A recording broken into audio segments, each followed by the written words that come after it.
عمر بن عبدالعزیز 3 بر اعظم پر حکومت کی. عمر بن عبدالعزیز، بنو امیہ، مروان. عمر بن عبدالعزیز نے اپنے آپ کو قربان کیا اللہ کے لیے، حکومت کو پاؤں کے تلے رکھا اور اللہ کی رضا کو سامنے رکھا. کیسی سلطنت کی؟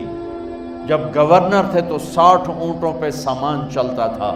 جب امیر المومنین بنے تو بچے کہنے لگے ماں سے، بچے بچیاں 12 تھے، ماں سے کہنے لگے کہ عید کا موقع آ رہا ہے، ابا سے کہو ہمیں نئے کپڑے تو لے کر دیں.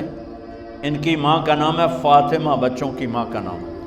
حضرت عمر گھر آئے، بیگم نے کہا بچے کپڑے مانگ رہے ہیں. حضرت عمر کہنے لگے میرے پاس تو پیسے نہیں، تنخواہ میں تو مشکل سے روٹی پوری ہوتی ہے، کہاں سے لے کر دوں؟ تو تھوڑی دیر خاموش رہی بیگم، پھر کہنے لگی آپ ایسا کریں اگلے مہینے کی سیلری ایڈوانس لے لیں، اس سے میں کپڑے لے لیتی ہوں اور روٹی کا خرچہ میں مزدوری کر کے گھر بیٹھے مزدوری کر کے چلا لوں گی، آپ 1 مہینے کی تنخواہ ایڈوانس لے لیں. حضرت عمر بن عبدالعزیز واحد خلیفہ ہیں جن کے دور میں 3 بر اعظم میں زکوٰۃ لینے والا باقی نہیں بچا تھا. یہاں لاہور بھی ان کی حکومت کے نیچے تھا، جنوبی اسپین فرانس ان کی حکومت کے نیچے تھا، کاشغر تک ان کی حکومت کے نیچے تھا، استنبول کے دروازوں تک ان کی حکومت تھی. 3 بر اعظم میں ایک آدمی زکوٰۃ لینے والا نہ بچا. اور اپنا حال یہ ہے کہ بیگم سے کہہ رہے ہیں پیسے کوئی نہیں، کپڑے کہاں سے لے کر دوں؟ اور بیگم طریقہ بتا رہی ہے کہ آپ اگلے مہینے کی تنخواہ ایڈوانس لے لیں، اس سے میں کپڑے لے لوں گی اور چولہے کا خرچہ، روٹی کا خرچہ میں گھر بیٹھ کے مزدوری کر کے کما لوں گی. تو حضرت عمر کہنے لگے ہاں یہ ٹھیک ہے. باہر آئے وزیر خزانہ مزاحم، انہیں بلایا کہ بھائی ہمیں اگلے مہینے کی تنخواہ ایڈوانس چاہیے. اس نے کاغذ قلم آگے رکھ دیا، کہا حضرت اب مجھے لکھ کے دے دیں، آپ 1 ماہ زندہ رہیں گے، میں آپ کو تنخواہ دے دیتا ہوں. چپ کر کے اٹھے، ایک لفظ نہیں بولے. گھر گئے، اپنی بیگم فاطمہ سے کہا بیگم بچوں سے کہہ دو کہ باپ کے پاس کپڑے لے کر دینے کی سخت نہیں ہے. اور خزانے ایسے بھرے پڑے تھے کہ زکوٰۃ لینے والا کوئی نہیں تھا. عید کی نماز ہوئی، نماز کے بعد جب ساری فیملی ملنے آئی اور بچے بھی ملنے آئے تو ان کو دیکھ کر ان کی آنکھوں میں آنسو آ گئے. کہنے لگے بچوں آج تمہیں دکھ تو ہوگا اپنے باپ پر کہ ایک جوڑا کپڑا بھی لے کر نہ دیا عید کا. تو ان کے ایک بیٹے نے کہا ابا جان آج ہم بڑے خوش ہیں، ہمارا سر اونچا ہے کہ ہمارے باپ نے مسلمانوں کے مال پہ ڈاکہ نہیں ڈالا. یہ ان کا طرز حکومت تھا، اس طرح انہوں نے حکومت کی. گھر میں تشریف لائے تو بیٹیوں سے بات کی تو انہوں نے منہ پہ ایسے دوپٹہ رکھا ہوا، تو فرمانے لگے کپڑا تو ہٹاؤ، دوپٹہ کیوں رکھا ہوا ہے؟ تو گھر کی خادمہ زور زور سے رونے لگی، کہنے لگی امیر المومنین آج آپ کی بیٹیوں نے کچا پیاز توڑ کے روٹی کھائی ہے تو وہ اس کی بو ہے منہ میں، آپ کو بو سے نفرت ہے اس لیے منہ پہ کپڑا رکھ لیا ہے. تو حضرت عمر اتنا روئے کہ ان کی داڑھی تر ہو گئی. کہنے لگے آخر میں جب تھوڑا آسرے میں آئے کہا میری بیٹیوں تمہارا باپ تمہیں بڑے اچھے کھانے کھلا سکتا ہے لیکن میں جہنم کو برداشت نہیں کر سکتا. اب مرنے کا وقت آ گیا.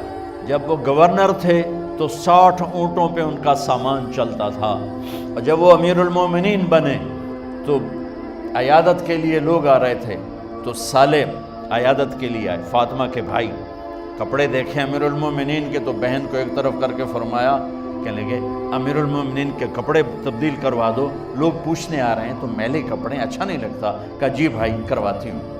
اگلے دن جب وہ حال پوچھنے آئے تو پھر وہی کپڑے تھے تو انہوں نے ان کو الگ جا کر کہا بہن میں نے تمہیں کہا تھا کپڑے بدلوا دیتی، کیوں نہیں بدلوائے؟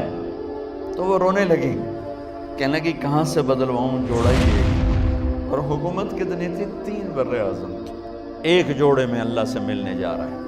جب ان کی موت کا وقت قریب آیا تو انہوں نے رجا بن حیوہ کو بلایا، ان سے فرمانے لگے سنو میں نے 3 بادشاہوں کو قبر میں اتارا لیکن ان کے کفن کی گرہ کو جب کھول کے دیکھا تو ان کے چہرے قبلے سے ہٹ چکے تھے، وہ رنگ ان کے کالے پڑ چکے تھے. ولید بن عبد الملک، سلیمان بن عبد الملک، عبد الملک بن مروان، عبد الملک باپ ولید بیٹا، سلیمان بیٹا، یہ تینوں کا ان کے چہرے کالے ہو گئے تھے اور ان کا قبلے سے منہ پھر گیا تھا۔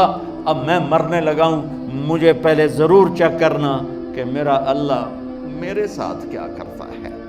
پہلے تینوں کی ظلم کی حکومت تھی، ان کے چہرے قبلے سے کیوں ہٹ گئے؟ آپ کو عجب بات بتاؤں، ولید بن عبد الملک روزانہ تہجد میں کھڑے ہو کے 10 سپارے پڑھتا تھا، 10 سپاروں کی تلاوت تہجد میں کرتا تھا کھڑے ہو کے۔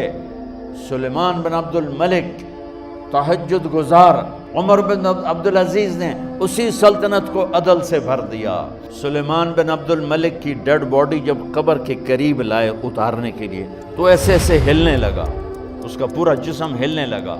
تو اس کے بیٹوں نے کہا کہ ہمارے ابا زندہ ہیں، تو حضرت عمر نے فرمایا بیٹو زندہ نہیں ہیں، عذاب قبر جلدی شروع ہو گیا ہے، قبر کی پکڑ پہلے شروع ہو گئی ہے، چھپاؤ اپنے باپ کو جلدی۔ جب عمر بن عبدالعزیز کی ڈیڈ باڈی قبر کے قریب کی گئی تو ایک دم ایسے ایک پرچہ ہوا میں اڑتا ہوا سب نے دیکھا، وہ آتے آتے آتے آتے آتے آتے یوں آ کے حضرت عمر کے سینے پر گر گیا۔ سب دیکھ رہے ہیں، جب پرچے کو اٹھا کے دیکھا گیا تو اس پہ ایک سطر پہ لکھا تھا بسم اللہ الرحمن الرحیم، اور دوسری سطر پہ لکھا تھا براءۃ من اللہ لعمر بن عبد العزیز من النار، یہ عمر کے لیے جہنم کی آگ سے نجات کا پروانہ ہے۔ 3 بر اعظم کی سلطنت لے کر وہ جنت کا پروانہ لے کر دنیا سے گئے۔ جب ان کو قبر میں اتارا گیا تو انہوں نے رجا بن حیوہ سے فرمایا تھا 3 بادشاہوں کے چہرے دیکھے قبلے سے پھر گئے، رنگ کالے پڑ گئے، مجھے تم نے دیکھنا ہے کہ کیا ہوتا ہے۔ تو رجا فرماتے ہیں جب میں قبر میں اترا اور ان کے کفن کی گرہ کو کھول کے دیکھا تو چہرہ قبلے کی طرف فکس تھا، اور مجھے یوں لگا جیسے 14ویں رات کا چاند قبر میں اتر آیا۔ اللہ کو اپنی منزل بناؤ، اللہ کو اپنی منزل بناؤ، اللہ کو اپنی منزل بناؤ۔